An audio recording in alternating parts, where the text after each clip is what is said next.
നമസ്കാരം സുഹൃത്തുക്കളെ, നമ്മുടെ നാട്ടിലെ രാഷ്ട്രീയക്കാരിൽ അഴിമതി നടത്തുന്നവരുണ്ടായിരിക്കാം, സ്വന്തക്കാരെ വഴിവിട്ട് സഹായിക്കുന്നവരുണ്ടായേക്കാം. സത്യം പറഞ്ഞാൽ അവരോടൊന്നും എനിക്ക് വലിയ വിയോജിപ്പില്ല. കാരണം അവരോട് ചോദിച്ചാൽ അവർ പറയും, അണ്ണാ പാർട്ടി ഫണ്ട് ഉണ്ടാക്കാനും മണികളെ കൂടെ നിർത്താനും ചില അഡ്ജസ്റ്റ്മെന്റുകളൊക്കെ വേണ്ടിവരുന്നൊക്കെ. അതിലൊരു കള്ളത്തരമുണ്ടെങ്കിലും ഒരു ലോജിക് ഉണ്ട്. എന്നാൽ നമ്മൾ അങ്ങേയറ്റം വെറുക്കേണ്ടത് മറ്റൊരു കൂട്ടരെയാണ്, കപട നാട്യക്കാരെ. ഉള്ളിലിരിപ്പ് ഒന്നായിരിക്കും, പക്ഷെ സമൂഹത്തിന് മുന്നിൽ വലിപ്പച്ചെറുപ്പമില്ലാത്ത വലിയ ആദർശവാദിയായി ചമയും. ഈ ഇരട്ടത്താപ്പിന്റെ കേരളത്തിലെ ഏറ്റവും മികച്ച ജീവിക്കുന്ന ഉദാഹരണമാണ് നമ്മളുടെ വ്യവസായ മന്ത്രിയായിരുന്ന പി രാജീവ്. മുഖ്യമന്ത്രി പിണറായി വിജയനെ ഒന്ന് എടുത്തു നോക്കൂ. അദ്ദേഹം കടുംപിടുത്തക്കാരനാണ്, ധാർഷ്ട്യമുണ്ട്, പക്ഷെ ജനങ്ങൾക്ക് മുമ്പിൽ വിനയം അഭിനയിക്കാൻ പുള്ളി പോവാറില്ല. സ്വന്തക്കാർക്ക് വേണ്ടി സമ്പാദിക്കാൻ താല്പര്യമുള്ളയാളാണ്. അതൊട്ട് വലിയ ആദർശം പറഞ്ഞ് ഒളിച്ചു വെക്കാറുമില്ല. അതിനൊരു ക്ലിയർ പിക്ചർ ഉണ്ട്. എന്നാൽ ഈ രാജീവ് സഖാവ് അങ്ങനെയല്ല. വായ തുറന്നാൽ കമ്മ്യൂണിസ്റ്റ് സിദ്ധാന്തങ്ങൾ മാത്രമാണ് ഒഴുകുക, പക്ഷെ പ്രവൃത്തി മുഴുവൻ അതിന് നേരെ വിപരീതവുമാണ്. നമുക്കൊന്ന് പുറകോട്ട് പോയി നോക്കാം. പണ്ട് സഖാവ് പി രാജീവ്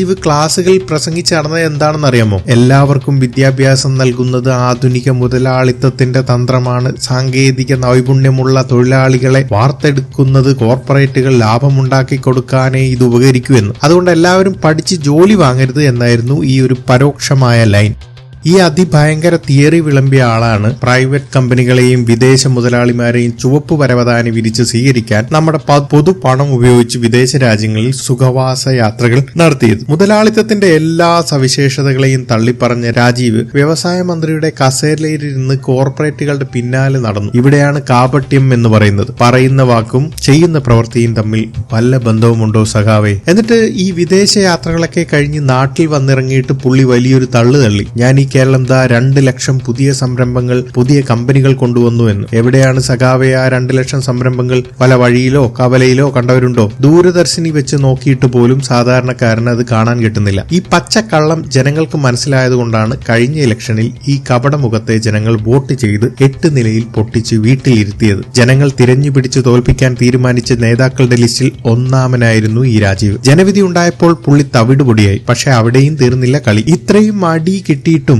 കഴിഞ്ഞ ദിവസം പെട്ടെന്ന് ഒരു സുപ്രഭാതത്തിൽ മൂപ്പർക്ക് ഒരു ദിവ്യജ്ഞാനം, ഒരു വെളിപാടുണ്ടായിരിക്കുന്നു. പാർട്ടിയുടെ കയ്യിലിരിപ്പ് മോശമായതുകൊണ്ടാണ് തിരഞ്ഞെടുപ്പിൽ തോറ്റതെന്നും ജനങ്ങളിൽ നിന്ന് അകന്നെന്നും ഉടനെ തെറ്റുകൾ തിരുത്തണമെന്നും പുള്ളി പ്രസംഗിക്കുകയാണ്. ഇവിടെയാണ് ഏറ്റവും വലിയ തമാശ ഒളിഞ്ഞിരിക്കുന്നത്. ഈ പറയുന്ന തെറ്റുകളും പാളിച്ചകളും ഒക്കെ പാർട്ടി കൂട്ടായ നേതൃത്വത്തിന് പറ്റിയതാണത്രേ. വ്യക്തിപരമായി തനിക്കൊരു പങ്കുമില്ല. താൻ ഭയങ്കര ക്ലീനാണ്. എടോ രാജീവേ, പിണറായി വിജയനും MP ഗോവിന്ദനും താനും കൂടിയല്ലേ ഈ പറയുന്ന പാർട്ടി നേതൃത്വം? നിങ്ങളല്ലേ നയങ്ങൾ തീരുമാനിക്കുന്നത്? നാട്ടുകാരെ മുഴുവൻ വെറുപ്പിച്ച് ഭരണത്തെ ഈ പരുവത്തിലാക്കിയിട്ട് ഇപ്പോൾ കുറ്റബോധം മുഴുവൻ പാർട്ടിയുടെ അക്കൗണ്ടിലിട്ട് സ്വയം കൈ കഴുകി വിശുദ്ധരാവാൻ നോക്കുകയാണോ? രാജീവിന്റെ പ്രസംഗത്തിലെ അടുത്ത വലിയ കണ്ടുപിടുത്തം എന്താണെന്ന് അറിയാമോ? LDF അല്ലാതെ മറ്റാരുണ്ട് എന്ന തിരഞ്ഞെടുപ്പ് മുദ്രാവാക്യം പാളിപ്പോയി എന്നാണ്. ആ സ്ലോഗൻ കാരണം ജനങ്ങളിൽ ഒരു നെഗറ്റീവ് ഇമ്പാക്ട് ഉണ്ടായത്രേ. താൻ കേൾക്കാൻ വേണ്ടി പറയുകയാണ്, രാജീവേ, നിങ്ങളുടെ മുഖം മോശമായതിന് കണ്ണാടി തള്ളിപ്പൊട്ടിച്ചിട്ട് വല്ല കാര്യവുമുണ്ടോ? കഴിഞ്ഞ 10 വർഷത്തെ ഭരണം കൊണ്ട് ജനങ്ങൾ അത്രമേൽ മടുത്തിരുന്നു. കിട്ടാക്കനി പോലെ ശമ്പളവും പെൻഷനും വൈകുന്നു, വിലക്കയറ്റം കൊടികുത്തു വാഴുന്നു. ഈ സാഹചര്യത്തിൽ മുദ്രാവാക്യം ഏതായാലും ജനങ്ങൾ തരാനുള്ളത് തരുമായിരുന്നു. മുദ്രാവാക്യത്തിന്റെ പുറത്ത് ഉത്തരവാദിത്തം വെച്ച് തലയൂരാൻ ശ്രമിക്കുന്നത് ശുദ്ധ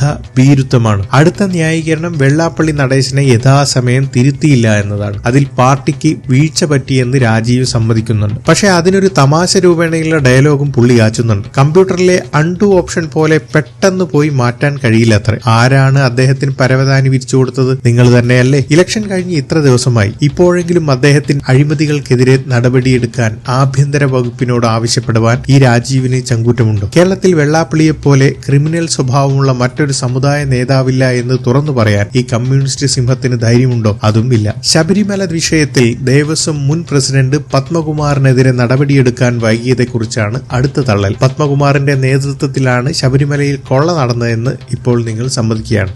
എന്നിട്ടിപ്പോ എന്ത് വലിയ നടപടിയാണ് എടുത്തത്? ഏത് നിമിഷവും പിൻവലിക്കാവുന്ന ഒരു പാവം സസ്പെൻഷൻ മാത്രമാണത്. അയ്യപ്പന്റെ സ്വർണം മോഷ്ടിച്ചത് പത്മകുമാറാണെന്ന് നിങ്ങൾക്ക് അത്ര ഉറപ്പാണെങ്കിൽ എന്തുകൊണ്ട് അദ്ദേഹത്തെ പാർട്ടിയിൽ നിന്ന് എന്നേക്കുമായി പുറത്താക്കുന്നില്ല? കാരണം പേടിയാണ്. പത്മകുമാറിനെ തൊട്ടാൽ ആ മോഷണ മുതലിന്റെ യഥാർത്ഥ വിഹിതം പറ്റിയ ഉന്നതരുടെ പേരുകൾ പുറത്തുവരും. നിങ്ങളുടെ ആ ദൈവതുല്യനായ നേതാവിന്റെയും കുടുംബത്തിന്റെയും പേരുകൾ വെളിച്ചത്താകും എന്ന ഭയമാണ് അഭിനയ കുംഭസാരത്തിന് പിന്നിൽ. പിന്നെ പറയുകയാണ്, പാർട്ടി ക്ലാസുകളിലെ ഭാഷ മാറ്റണം, പുതിയ തലമുറയ്ക്ക് മനസ്സിലാവുന്ന ഭാഷ പറയണം. സാധാരണക്കാരന് അശേഷം മനസ്സിലാവാത്ത, കടിച്ചാൽ പൊട്ടാത്ത കമ്മ്യൂണിസ്റ്റ് പദപ്രയോഗങ്ങൾ നടത്തി ജനങ്ങളെ പുച്ഛിച്ചു തള്ളുന്ന ഈ രാജീവ് തന്നെ തന്നെയാണ് ഇത് പറയുന്നത്. രാജീവേ, ആദ്യം മാറ്റേണ്ടത് തന്റെ ഈ അന്യഗ്രഹ ഭാഷാ ശൈലിയാണ്. സഖാക്കൾ മിക്കവാറും മനുഷ്യന് മനസ്സിലാവുന്ന ഭാഷയിലാണ് സംസാരിക്കുന്നത്. SFIയും DYFIയും അടിമക്കൂട്ടങ്ങളായി മാറ്റിയതിൽ തനിക്കും വലിയ പങ്കില്ലേ? പുറത്ത് മാന്യതയുടെ മാസ്ക് ധരിക്കുകയും ഉള്ളിൽ വൻ വിദ്വേഷം സൂക്ഷിക്കുകയും ചെയ്യുന്ന ആളാണ് താൻ. ഇപ്പോൾ പിണറായി വിജയന്റെ ഗ്രാഫ് ഇടിഞ്ഞപ്പോൾ കുറ്റം മുഴുവൻ അദ്ദേഹത്തിന്റെ തലയിൽ കെട്ടിവെച്ച് അടുത്ത പാർട്ടി സുപ്രീം ലീഡറാക്കാൻ നോക്കുന്ന ഈ കുത്തിത്തിരിപ്പ് ബുദ്ധി ജനങ്ങൾക്ക് മനസ്സിലാകുന്നുണ്ട്. രാജീവേ, ഈ ഇരട്ടത്താപ്പ് നിർത്തൂ. ആദ്യം ഒരു യഥാർത്ഥ മനുഷ്യനാകൂ. ലാൽ സലാം. നന്ദി, നമസ്കാരം.